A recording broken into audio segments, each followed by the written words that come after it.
Habemus Papa ni imvugo yamaze kwamamara, yamaze ko kimenya bose hirya no hino ku mbuga nkoranyambaga, inyamakuru bitandukanye, amateleviziyo, amaradiyo, ku masocial media atandukanye, za WhatsApp status, za Facebook ndetse n'ahandi hose hahurira abantu benshi cyangwa se imbuga nkoranyambaga. Habemus Papa rero akaba ari imvugo ikoreshwa na Kiliziya Gatolika yo kwifuriza cyangwa se guha ikaze Papa mushya.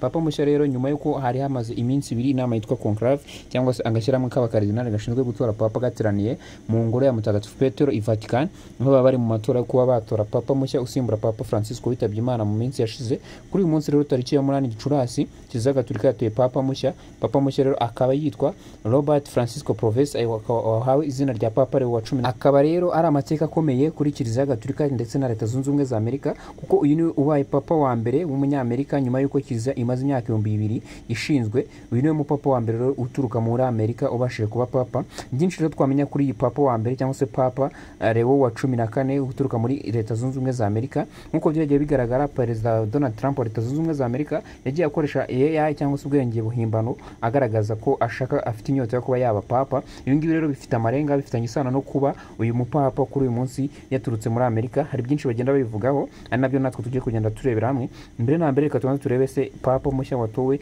ni muntu ki. Papa Leo wa 14 ni muntu ki, yavukiye he, ni ibiki bimuranga.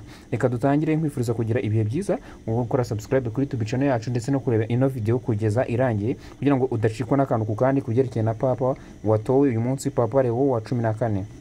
Uyu mupapa rero izina rye yahawe n'ababyeyi cyangwa se izina ry'amavuko yitwa Robert Francisco Proves. Akaba ari yaravutse ku itariki ya 14 Nzeri mwaka wa 1955. Akaba yaravukiye i Chicago muri Leta Zunze Ubumwe za Amerika. Kuri ubu ngubu akaba afite imyaka 65. Papa rero uko yinjiye muri Kiliziya Gatolika ndetse n'ubumenyi n'uburambe afite muri Kiliziya Gatolika nabyo nibyo tugiye kurebera hamwe. Papa uyu nguyu yari umufurera w'abafurera bo Mutagatifu Augustine, Saint Augustine, cyangwa se abo twita Brothers of Saint Augustine. Akaba yakorera ubutumwa muri Peru, aho yagiye gukorera ubutumwa muri Peru, aho yaje kuba umwepiskopi wa diocese ya Chiclayo. Mu mwaka wa 2023 Papa Francisco yamugize umuyobozi wa dikasteri. Dikasteri rero akaba ari ishinzwe kuba cyangwa se ari inama njyanama ishinzwe gutora abepiskopi ku isi hose, ikaba ifite inshingano zikomeye mu guhitamo abepiskopi ku isi.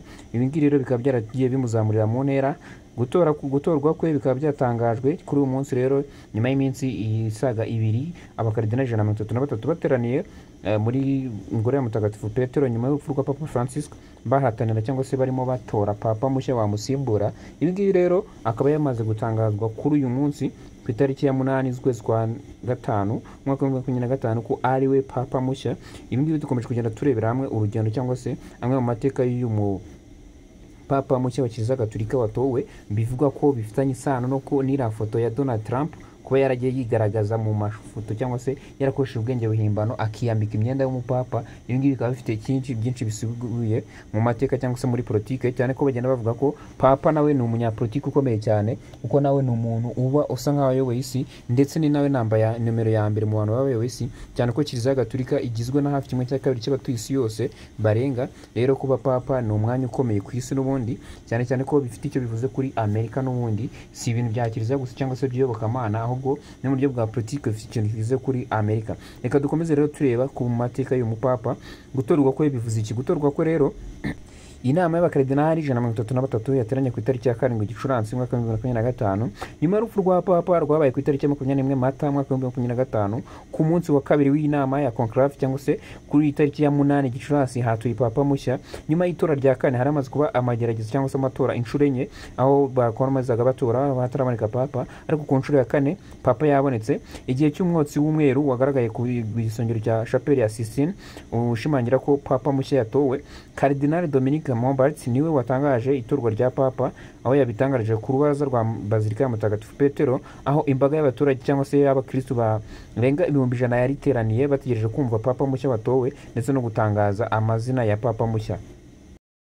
Nyuma y'uko Papa mushya rero abonetse, abo bakristo bagenda bavuga ko muri iki gihe Kiliziya irimo iragera ikora amavugurura atandukanye. Nibuze ko Kiliziya irimo iragenda irwana n'ibintu byinshi bitandukanye, kwemeza ko abatinganyi ndetse no gukuramo inda n'ibindi bintu byinshi bigiye bitandukanye. Imico yo mu burasirazuba bw'isi cyangwa se mu burengerazuba bw'isi hariya, aho muri Amerika bagenda bagira imico itandukanye, gukuramo inda, gushyigikira ubutinganyi ndetse n'ibindi byinshi bigenda bigaruka bigenda bibangamira ubukristo. Rero kuri ubu ngubu abantu baravuga ngo kuba hatoye Papa w'umunyamerika ibi bishobora kuba bigiye kuba byakoreka kiliziya cyangwa se bikaba byaviraho gukizwa kw'abanyamerika, cyane cyane ko muri Amerika twamaze iminsi tubona ko hari ibizazane n'ibiza byinshi bigiye bitandukanye biturutse kubwa bivugwa ko Amerika ari indiri cyangwa se ariho hari antikristo cyangwa se haganje ibikorwa byinshi cyane bya antikristo. Twabonye umujyi wa California urimo urashya, tubona ibintu bijyanye n'abatinganyi ko byahawe izina rya, twabonye igitaramo kigeze kiba abantu bakanga bakavuga ko bagatuka Imana n'ibindi byagiye bitangazwa.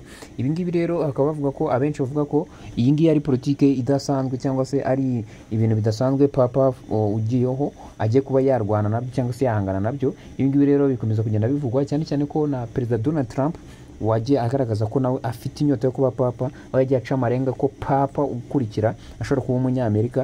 Ibi ngibi byagiye bivugwa cyane cyane bigenda bicecekwa. Ibi ngibi rero bivuga ko Donald Trump nawe yaba afite uruhare mu kuba hatorwa papa w'umunyamerika, ndetse akaba bifiteho na politike ya Amerika yo gukomeza kwigarura isi, cyane ko no muri bahereye muri kiliziya ndetse no mu mpande zose, ubukungu, igisirikare ndetse n'imbaraga zose, Amerika igomba gukomeza kwikubira imbaraga zose ku isi kugira ngo ikomeze ibe umuyobozi w'isi. Ibi ngibi rero bakaba bamaze kuba bavuga ko papa ugiyeho nawe ashobora kujya mu uwo mujyi wa Leta Zunze Ubumwe za Amerika, akaba yaha ikuzo cyangwa se yazamura yakimakaza Leta Zunze Ubumwe za Amerika, cyane ko Donald Trump akomeje kugenda yiyegereza ibikomezwa bikomeye ku isi nyuma y'uko yigaruriye umuherwe Elon Musk, ndetse akaba akomeje no kugenda ashaka buryo ki bakigarura n'ibindi bikomerezwa ku isi, cyane ko na papa abaye umunyamerika. Iyi ni insinzi ikomeye cyane rero kuri Leta Zunze Ubumwe za Amerika kuba papa abaye umunyamerika. Ibi ngibi akaba ari ibintu bikomeye cyane bigenda bivugwa kuri Leta Zunze Ubumwe za Amerika. Reka rero twifurize ishya n'ihirwe papa mushya watowe kuri uyu munsi, twifuza n'abakristo gatolika komeza kunogerwa n'ibihe byiza ndetse no kuba bekishimira papa mushya watowe, cyane ko kiliziya gatolika ariyo shingiro kuri bo. Umushumba wa kiliziya gatolika rero ku isi papa mushya akaba ari Papa Leo wa 14, akaba ari papa duhaye ikaze, tumwifuriza kugira ishya n'ihirwe mu mirimo y'imitagatifu, akomeze ayobore kiliziya cyangwa se tumwifuriza gukomeza kuyobora ubushyo bw'Imana mu nzira nziza, cyane ko ari umusimbura mutagatifu Petero mu kuyobora intama z'Imana ku isi. Reka ngushimire rero twabanye rero, nkifuriza kugira ibihe byiza, reka duhure mu biganiro by'ubutaha.